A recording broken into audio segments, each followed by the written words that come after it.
షేక్ అన్వర్ గారి millionaires wealth creation workshop November 20న నిర్వహిస్తున్న ప్రోగ్రాంలో జాయిన్ అవ్వాలనుకుంటే వెంటనే సంప్రదించండి. హలో రవీంద్రనాథ్ గారు. హాయ్ అండి నాగరాజ్ గారు. వైఫ్ అండ్ హస్బెండ్ రిలేషన్షిప్లో కొన్ని విషయాలు డెఫినెట్గా అంటే కొన్ని సెల్ఫ్ రెస్పెక్ట్కి సంబంధించినవి ఉంటాయి, కొన్ని రెస్పాన్సిబిలిటీ కిందకి వచ్చినటువంటి ఉంటాయి. ఇంకొన్ని విషయాలు ఎలానంటే మన లైఫ్ బాగుండాలి అని అంటే ఈ విషయాల మీద డెఫినెట్గా అవగాహన ఉండాలి. కొన్ని విషయాలు షేర్ చేసుకునే బదులు మనం వాటికి సంబంధించినటువంటి వాటిల్లో కొంత జాగ్రత్త పడితేనే బెటర్ అనుకున్నట్టుంటే ఏముంటాయి అంటే ఎప్పటికైనా సరే ఇవి గనక ట్రిగర్ అయ్యి ఇదైతే ఏ భార్య అయినా సరే తీసుకోవడం కష్టం అయిపోతుంది అనుకున్నటువంటి విషయాలు ఏముంటాయి సార్ అసలు? నాగరాజ్ గారు, ఇటీవల కాలంలో చాలా మ్యారేజెస్ అంటే లవ్ చేసి మ్యారేజ్ చేసుకున్న వైవాహిక జీవితంలో చాలా మనస్పర్ధల గ్యాప్ మాత్రం చాలా పెరిగిపోతుంది. దానికి నిదర్శనం ఏంటంటే కోర్టుల్లో పెరిగిపోతున్నటువంటి విడాకుల సంఖ్య. ఈ విడాకుల సంఖ్య తగ్గించాలని చెప్పి చాలా సర్వేలు చేస్తున్నారు, కానీ ఏ కోణంలో కూడా అది సత్ఫలితాలు ఇస్తున్నట్టుగా మనకైతే తెలియట్లేదు. దీనికి సంబంధించి లీగల్ సైకో ఎనాలిసిస్ ప్రకారం భార్యాభర్తలు పెళ్లి చేసుకున్నా అది అరేంజ్ మ్యారేజ్ అని ఎట్లాంటిదైనా పర్వాలేదు, కానీ ఒక భార్యతోటి భర్త చెప్పకూడని కొన్ని విషయాలు కొంత అంటే పారదర్శకంగా ఉండాలి. ప్రతి భార్య భర్తతోటి భార్యతోటి పారదర్శకంగా ఉండాలి, కానీ కొన్ని విషయాలు చెప్పకూడనప్పుడే ఆ భార్యాభర్తల యొక్క సంబంధం వైవాహిక జీవితం కొంత నల్లేరు మీద నడక అన్నట్టుగా సాగుతుంది. ముఖ్యంగా ఇక్కడ నేను మరొక విషయం చెప్తానండి. నదిలో పడవ ప్రయాణించాలి తప్పించి పడవలో నది ఉండకూడదు. ఎగ్జాక్ట్లీ. ఆ వాటర్ అందులో వెళ్ళిందనుకోండి, ఆ నది అనేది ఒక సంసారం. ఆ సంసారం పడవ హ్యాపీగా వెళ్ళిపోతుండాలి, అటు ప్రయాణికుడు కానీ ఆ తీసుకున్నవాడు హ్యాపీగా వెళ్ళిపోతుండాలి, ఆ బోట్ నడిపేవాడు. అలా కాకుండా ఆ వాటర్ బోట్లోకి ప్రవేశించిందంటే ఆ బోట్ ఉల్టా అవుతుంది, ఖచ్చితంగా అది అయితే మునిగిపోయి ఇది ఎక్కడో దారితీస్తుంది. సో నేను చెప్పబోయే కొన్ని విషయాలు భార్యతో కూడా కొన్ని చెప్పకూడనటువంటి కొన్ని విషయాలు. ఇది మన పూర్వ గ్రంథాలైనటువంటి చాణక్య నీతి కావచ్చు, కొన్ని విదుర నీతి కావచ్చు, ఇట్లాంటి గ్రంథాల్లో పూర్తిగా దీని గురించి కొంత డీటెయిల్గా చెప్పారు. కానీ ప్రేమ అన్నటువంటి ఒక మోహం, ఆమె యొక్క అందం కావచ్చు, ఆమె తలక ఆ చూపించే ఆప్యాయత, ఆమె ప్రేమ అనురాగం మనకు తెలియకుండానే ఒక కట్టు బానిసగా చేసి మనల్ని మనం కోల్పోతాము. కొన్నాళ్ళకి ఏమవుతుందంటే మనకు తెలియకుండానే మన ఐడెంటిటీ కోల్పోతాం. అది ఎక్కడికో దారితీస్తాయి, మనస్పర్ధలు దారితీసి చివరికి విడాకుల దాకా దారితీస్తుంది. సో ఇప్పుడు నేను చెప్పబోయే విషయాలు కొంత ఇబ్బందికరంగా ఉన్నప్పటికీ కూడా ప్రతి భర్త తప్పనిసరిగా పాటించాల్సిన విషయాలు. నెంబర్ 1 పాయింట్, మనం గతంలో చేసినటువంటి తప్పులు. అంటే మన కాలేజ్ లైఫ్లో కావచ్చు, మన జాబ్ ప్రొఫైల్లో కావచ్చు, ఏదైనా ఒక వ్యక్తితో పరిచయం ఉంటుంది, ఒక అమ్మాయితో పరిచయం ఉంటుంది, మనం కొద్ది రోజులు ట్రావెల్ చేసాము, ఏదో ఒక రిలేషన్షిప్ ఏర్పడింది, అది లివింగ్ రిలేషన్లో దారితీయచ్చు, ఇంకో రకరకాలుగా ఉన్నటువంటి ఈ విషయాలు ఏవి కూడా మనం గతంలో చేసినటువంటి తప్పులు పెళ్ళైన తర్వాత ఇవి ఎట్టి పరిస్థితుల్లో చెప్పకూడదు. చెప్పినట్లయితే ఏం ప్రమాదం వస్తుంది అంటే, ముఖ్యంగా ఏదైనా సందర్భంలో ఏదైనా ప్రాబ్లం వచ్చేటప్పుడు అవి మరలా తీసి మిమ్మల్ని ఎత్తి పొడిచే అవకాశం ఉంటుంది. ఎప్పుడైతే తప్పుల్ని ఎత్తి చూపుతారో మనం తెలియకుండానే మనకు ఒక కోపం వస్తుంది, ఆ కోపం దేనికో దారితీస్తుంది. రిపీటెడ్గా ఇంట్లో ఉన్న భార్యలు చేసే పని కూడా అదే. మన గతంలో ఉన్న తప్పులు చెప్పామంటే రిపీట్ చేస్తారు. మామూలు టైంలో చెప్పరు, కానీ మనం ఏదైనా మిస్టేక్, మన మ్యారిటల్ స్టేటస్లో ఏదైనా ఇబ్బంది కలిగించిన క్షణం నాడు మీరు మీ ప్రీవియస్ లైఫ్లో కూడా ఇట్లాంటి సంబంధాలు కలిగి ఉన్నారు కదా అని ఎత్తి చూపే అవకాశం ఉంటుంది. కాబట్టి మనం గతంలో చేసిన తప్పులే తెలియపరచకూడదు. ఇది నెంబర్ 1 పాయింట్. నెంబర్ 2, మన నిస్సహాయ స్థితి. నిస్సహాయ స్థితి అంటే ఉదాహరణకి మన వైవాహిక జీవితంలో ఉన్నాం, మన జాబ్ పోయింది, ఏదో జాబ్ ప్రొఫైల్ చేస్తున్నాం, జాబ్ పోయింది.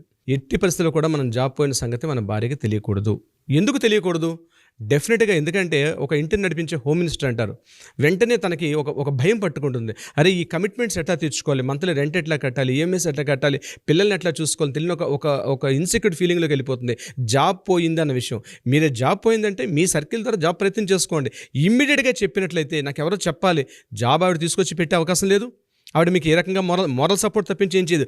మీరు మోరల్ సపోర్ట్ ఎక్స్పెక్ట్ చేస్తే కూడా మోరల్ సపోర్ట్ ఇచ్చే అవకాశం తక్కువ, తిరిగి ఉల్టా మీకు ఎక్కువగా ప్రాబ్లం అయ్యే అవకాశం ఉంటుంది. కాబట్టి డెఫినెట్గా జాబ్ పోయిన సంగతి, నిస్సహాయ స్థితి, ఏమీ చేయలేని పరిస్థితి, మీ ఫ్యామిలీ మెంబర్స్తో ఉన్నట్టు ఏదో ప్రాబ్లం వచ్చింది, ఇమ్మీడియట్గా పాస్ ఆన్ చేసి చెప్పారు. ఏదో మీ బ్రదర్స్ దగ్గర విషయం కావచ్చు, ఫైనాన్షియల్ మ్యాటర్ కావచ్చు, ఇంకా XYZ మీ ఫాదర్తో కానీ ఏదో ప్రాబ్లం వచ్చింది అనుకోండి, ఆ విషయాన్ని మీరు కానీ మీ భార్యతో షేర్ చేసుకుంటే ఆమె చెప్పినట్టుగానే కనిపిస్తారు తప్ప మీరు నెక్స్ట్ డే మార్నింగ్ వెళ్ళేసరికి మీకు ఆవిడ ప్రమాదం అయిపోతుంది. ఏం చేశారు, ఆ సమస్యని మీరు అలా సాల్వ్ చేస్తారా లేదా, మీ జాబ్ పోయిందంటున్నారు, అసలు జాబ్ వచ్చిందా లేదా, ఇక మీరు ఇంటికి వెళ్ళి అడుగు పెట్టి మీరు షూస్ తీసారో లేదో ఫస్ట్ క్వశ్చన్ ఏంటి, జాబ్ వచ్చిందా, ఏం చేశారు, లేదా మీ ఫాదర్ ప్రాబ్లం ఏదో చెప్పారు, ఆ ప్రాబ్లం క్లియర్ అయిపోయిందా, ఏదో ఫైనాన్షియల్ క్రైసిస్ అన్నారు, అది జరిగిందా లేదా. ఇక మీకు ఇంట్లో కూర్చున్న ఆ పడుకున్న 12 గంటలు 10 గంటలు కూడా మీకు మానసిక ప్రశాంతత లేకుండా ఉండే అవకాశం ఉంటుంది. కాబట్టి మీ నిస్సహాయ స్థితి, మీరు లోన్లీనెస్ ఏదైతే పడుతున్నారో, మీ జాబ్ పోయిన సంఘటన అంత పెద్ద విషయం నేను చెప్పాను. కాబట్టి ఇటువంటి విషయాలు భార్యతో షేర్ చేసుకోకపోవడం మంచిది. 3rd point, very important point, మీరు మీ భార్య యొక్క బంధువులు లేదా ముఖ్యంగా వాళ్ళ యొక్క సోదరులు ఎట్టి పరిస్థితుల్లో కూడా ఏ సందర్భంలో కూడా అవమానకరంగా క్రిటిసైజ్ చేస్తూ వెటకారంగా ఎట్టి పరిస్థితుల్లో కూడా మాట్లాడకండి. ఎటువంటి సందర్భం వచ్చినా సరే మీకు బూమరాంగలాగా తిరిగి మరలా మీకు అదే వస్తుంది. వాళ్ళ అన్నదమ్ముడు ఉంటాడు, కాస్త ఏదో రకంగా పెద్ద జాబ్ ఉండొచ్చు, చిన్న జాబ్ ఉండొచ్చు, ఏదైనా కావచ్చు. ఆ పెద్ద బోడి మీ అన్న చేసాడులే, మీ అన్నయ్య నేనే చాలా బెటర్, పొర్రపాటున అన్నారా మీ చేతిలో ఉన్నటువంటి పిన్నీస్, అది పిన్నీస్ అవ్వదండి, అది మీకు చిద్ద పెద్దలు గుణపోయి మిమ్మల్ని దిగిపోతుంది మీ గుండెల్లో. ఎట్టి పరిస్థితుల్లో కూడా వాళ్ళ కుటుంబ సభ్యులు, వాళ్ళ అమ్మని కానీ, వాళ్ళ నాన్నని కానీ, వాళ్ళ బ్రదర్స్ని కానీ, వాళ్ళ అక్కల్ని కానీ, వాళ్ళ చెల్లెల్ని కానీ, వాళ్ళ తమ్ముళ్ళని కానీ ఎవరిని కూడా ఎట్టి పరిస్థితుల్లో క్రిటిసైజ్ చేయకండి. చాలా కుటుంబాలు, 90% కుటుంబాలు, నేను చెప్తాను అండి, 90% కుటుంబాలు మీ వాళ్ళది ఏం చేశారులే, వాడికేం తెలుసులే, మీ అన్నకి, మీ తమ్ముడికి ఏంది, వాడు వేస్ట్ ఫెలో అన్నారని, వేస్ట్ అన్న పదం కానీ వాళ్ళకి ఏం తెలుసులే, వాళ్ళకన్నా నేను చాలా గొప్పవాడిని, లేదా నా కుటుంబ సభ్యులు గొప్పవాళ్ళని ఎప్పుడైతే మీరు వాళ్ళకి ఎప్పుడైతే పోలిక పెట్టారో ఆ పోలిక మిమ్మల్ని ఏదో ఒక రోజున అధపతలు తొక్కేస్తుంది. ఎట్టి పరిస్థితుల్లో కూడా మీ భార్య కుటుంబ సభ్యులు మాత్రం నవ్వుతారని నాగరాజు గారు. ట్రూ అండి, ఇట్స్ ఫ్యాక్ట్స్. అవన్నీ కూడా భార్య యొక్క రిలేషన్స్ని ఎట్టి పరిస్థితుల్లో అవమానపరచకూడదు. నీకు వాళ్ళని ప్రోత్సహించేది, వాళ్ళు అభినందించేంత ఉదార స్వభావం వీళ్ళు లేకపోయినా పర్వాలేదు, కానీ క్రిటిసైజ్ చేసే అభిప్రాయం మాత్రం ఎట్టి పరిస్థితుల్లో మీకు ఉండకూడదు. It's very very most important. చాలా ఇంట్రెస్టింగ్ ఒక పాయింట్ చెప్తానండి. మీ సంపాదన ఎంత, మీ అప్పులు ఎంత ఎట్టి పరిస్థితుల్లో కూడా తెలియకూడదు. మనం ఏదో రంతీదేవుడు లేకపోతే సతీ సుమతి అన్నటువంటి కాలంలో లేవండి. ఇప్పుడు మోడర్న్ సొసైటీ. మీ సంపాదన ఎంతో తెలిసిందనుకోండి, 2 రకాల సమస్యలు వస్తాయి ఇక్కడ. ఒకటి, మీ సంపాదన ఎక్కువ అన్నట్టుగా తెచ్చిందనుకోండి, బహుశా భార్య కాస్త ఖర్చుగల మనిషి అనుకోండి, కాస్త ఖర్చు పెట్టే మనిషి అనుకోండి, మీరు తెచ్చిన ఆదాయాన్ని ఆవిడ ఈజీగా ఖర్చు పెట్టే మనస్తత్వం అవుతుంది. లేదా ఆమె కాస్త పిసినారి, కొంత పొదుపు గల వ్యక్తి అనుకుందాం పొరపాటున, అప్పుడేమవుతుంది, మీ మీద ఒత్తిడి పెరుగుతుంది. మీ సంపాదన కానీ పొరపాటున ఎన్ని ఫిగర్స్, ఎన్ని లక్షలు, ఎన్ని వేల రూపాయలను ఫిగర్ కానీ తెలిసినట్లయితే, ఇప్పుడు కూడా అంటారు ఆడదానికి వయసు గుట్టుగా పెట్టుకోవాలి, ఆ అబ్బాయికి ఆయన ఆదాయాన్ని గుర్తు పెట్టుకోవాలి. ఎప్పుడో మన పెద్దవాళ్ళు చెప్పారు, ఊరికనే చెప్పలే. అయితే ఈనాటిది వాస్తవం ఏంటంటే, మన భార్య విషయంలో ఎట్టి పరిస్థితుల్లో కూడా మన ఆదాయం చెప్పకూడదు, మన సంపాదన చెప్పకూడదు. చెప్పండి, ఇక్కడ కొంతమంది 2 రకాల వ్యక్తులు ఉంటారండి. కొంతమంది వ్యక్తులు కూడా నేను చెప్తాను, కొంతమంది వచ్చిన ఆదాయం 50,000 రూపాయల శాలరీ అయితే ₹1,00,000 అని చెప్తారు. అప్పుడు కూడా వీడికి తిప్పలు తప్ప వీడికి. కొంతమంది ₹1,00,000 వస్తుంది, 50,000 అని చెప్తారు, అది కూడా కష్టమే. ఇక్కడ నేను ఒకటి చెప్తాను sir, don't mind, sorry to interrupt you. ఆదాయానికి సంబంధించి నిజంగానే కొన్ని విషయాలు ఎమర్జెన్సీ ఫండ్కి మీరు కొంత దాచుకోండి. దాంతోపాటు లాంగ్ రన్ ఇన్వెస్ట్మెంట్ ఒకటి పెట్టుకోండి. ఈ 2 పెట్టుకున్నటువంటి వాళ్ళు ఎప్పటికీ కూడా ఆదాయం గురించి మీరు చెప్పాల్సిన అవసరం లేదు. ఎందుకంటే ఎమర్జెన్సీ ఫండ్కి జాగ్రత్త పడటంలో తప్పులేదు.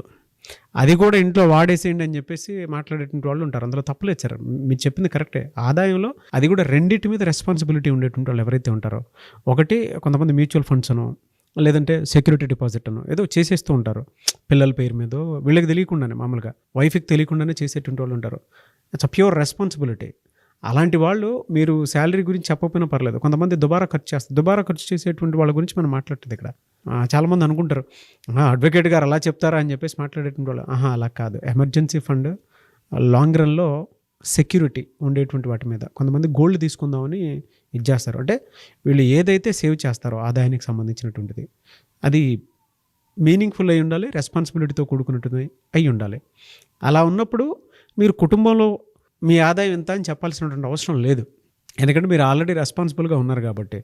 దుబారా చేసేటువంటి వాళ్ళదైతే మీ ఇష్టం, మీరు ఏదైనా చేయండి. వైఫ్స్కి రైట్స్ ఉంటాయి కూడా, రైట్స్ ఉంటాయి. బట్ ఇంటిని నడిపించుకునే శక్తి మీ మీద ఉండేటప్పుడు, మీరు నడిపించగలన్న శక్తి మీలో ఉండేటప్పుడు, మీ ఆదాయం ఏ ఖర్చులు ఏవైతే ఉన్నాయో దాన్ని బ్యాలెన్స్గా చెప్పండి. అవును.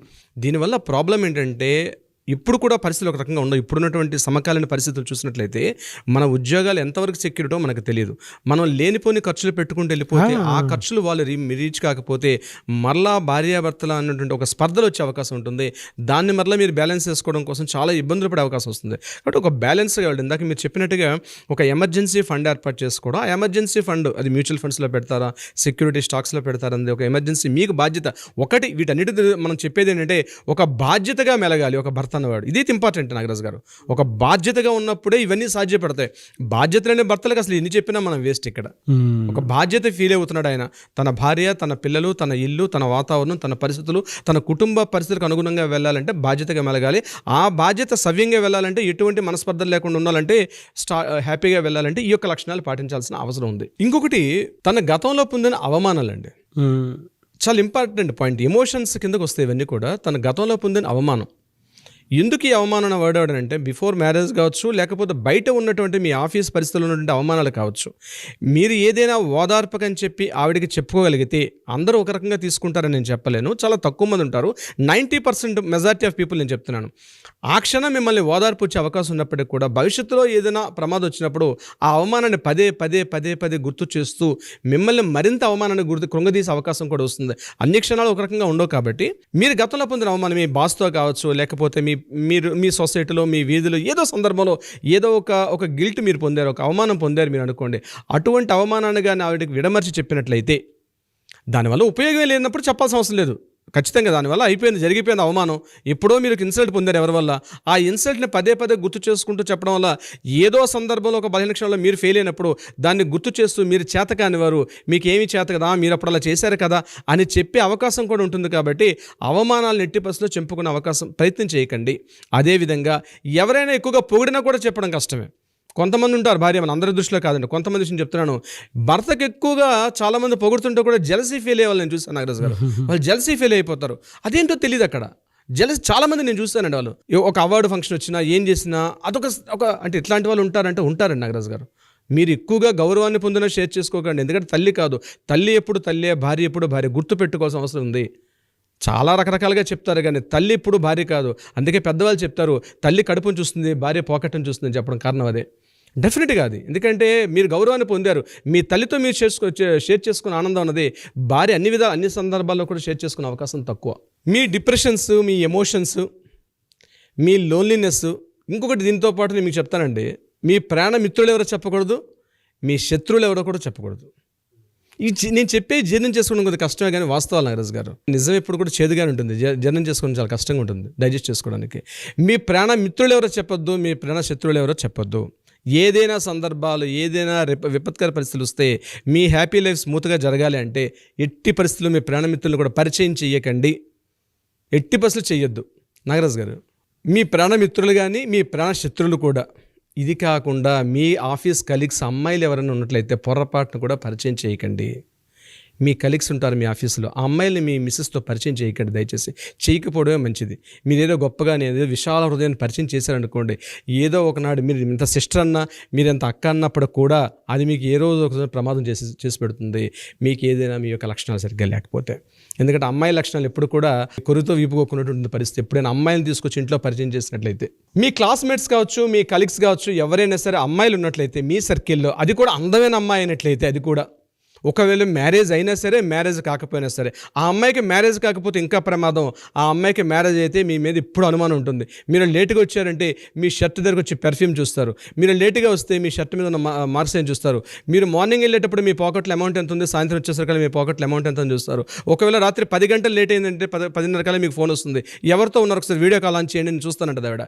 ఇలాంటి ప్రమాదాలు, మీకు పొంచి ఉన్న ప్రమాదాలు ఇవన్నీ కూడా, ఇవి చాలా విపత్కర పరిస్థితులు. కాబట్టి ఎట్టి పరిస్థితుల్లో కూడా మీ క్లాస్మేట్స్ అమ్మాయిలు, అందమైన అమ్మాయిలు, అందులో అందమైన అమ్మాయిలు అయితే ఇంకా ప్రమాదం. ఎట్టి బస్సులో మ్యారేజ్ అయినా సరే, మ్యారేజ్ కాకపోయినా సరే, వాళ్ళని మీ భార్యకు పరిచయం చేయకండి. ఇది వెరీ వెరీ ఇంపార్టెంట్. నేను ఇప్పుడు అన్నట్టుగా అది కొరువుతో వీపుకోకున్నట్టు మీ పరిస్థితి ఉంటుంది. వెరీ ఇంట్రెస్టింగ్ పాయింట్ మరొకటి చెప్తాను నాగరాజు గారు.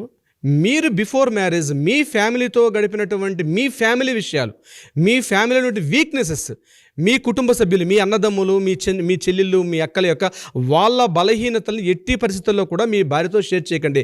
బలహీనతలు అన్న వర్డ్ వాడుతున్నాను నేను, మీకు బలాలు కాదు, బలహీనతలు.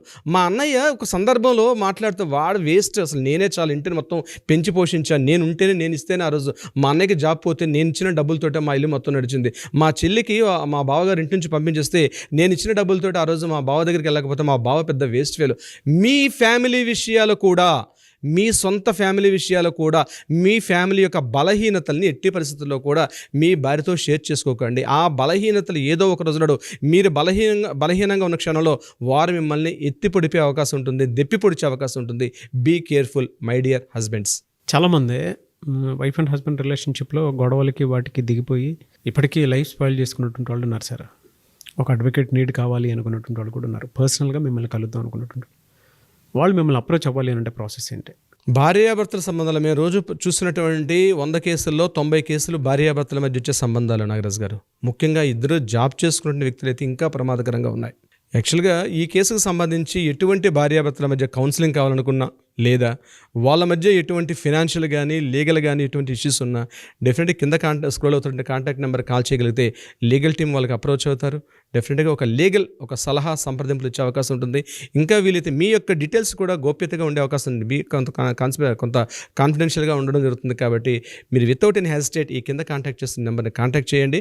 భార్యాభర్తల మధ్య అన్యోన్యత సాధించాలి, లీగల్గా న్యాయపరంగా ఎటువంటి ఇష్యూస్ లేకుండా స్మూత్ హ్యాపీ లైఫ్ సాగించాలంటే డెఫినెట్గా కింద కాంటాక్ట్ చేస్తున్న నెంబర్కి ఇప్పుడు ఇమీడియట్గా కాంటాక్ట్ చేయండి. Thank you so much Ravindranath గారు. Thank you so much Nagaraj గారు.